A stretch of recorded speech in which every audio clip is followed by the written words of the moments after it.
You know, sometimes a single building can tell you everything about a town. On this quiet corner in Malaysia, there's a house that, well, it looks a lot like a police station. But it's not. What's actually going on inside is way more interesting. And believe it or not, it gives us a window into the spirit of the whole community. We're going to talk about solar power, self-reliance, and what makes a town tick. So every story needs a good starting point, and this one begins with a nickname. In the town of Bandar Sungai Long, everyone just calls this place the station. And yeah, the reason why is pretty funny. But the real story, the good stuff, is what that nickname tells us about the guy who actually lives there. And here it is. The reason is actually pretty straightforward. I mean, look at it. That light blue paint, the dark trim, it's basically a perfect copy of a local police station. It's just this fun, quirky thing that's made the house a bit of a local landmark. But, and this is the important part, the remarkable story isn't the paint job. It's what's going on behind those walls. Okay, so to really get what's special about this house, you first have to get the town it's in. So let's pull back for a second and take a look at Bandar Sungai Long. It's this really vibrant, modern township over in Selangor, Malaysia. Now, this place was originally designed for about 10,000 residents. And that's kind of the sweet spot, right?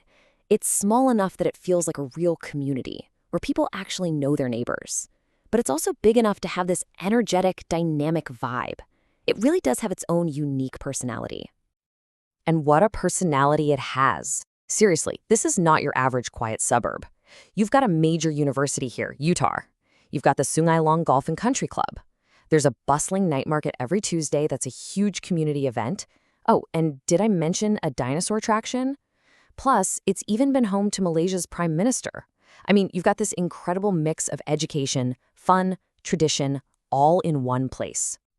All right, so now that we've got the lay of the land, let's zoom right back in on that blue house, because it's time to meet the man who's really at the heart of this whole thing. He's the reason this house is so much more than just a local curiosity. So what's really going on behind that police station look? Well, it's an absolutely incredible passion for aquaculture. And listen, we're not talking about a little goldfish bowl on the kitchen counter. No, his property is home to this huge multi-level system of fish tanks. It's like a personal pro-level fish farm built right into his house. And this is where his hobby gets really fascinating. He didn't start with just any fish. He used to breed these exquisite high-end Japanese koi, you know, the really beautiful ones, a total passion project for a connoisseur.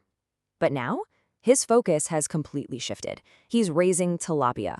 And not for show, but to eat, for his own consumption. That's a huge shift towards being self-reliant and sustainable. But that brings up a really big question, doesn't it?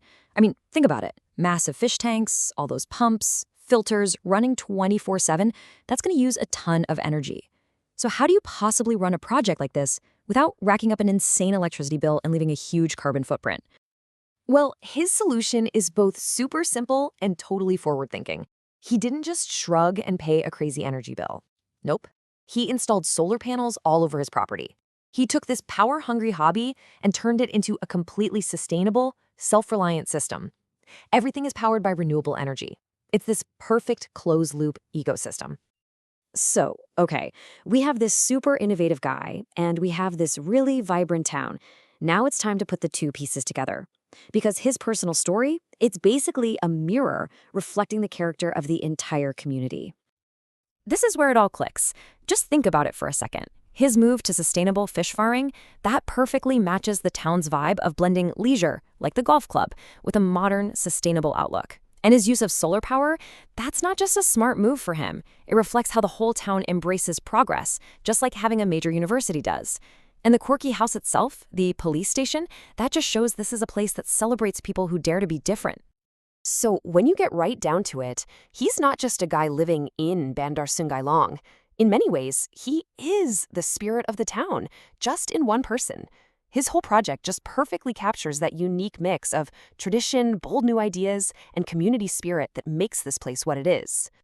And this brings us to the real takeaway here. This story is so much more than just a guy with a cool hobby.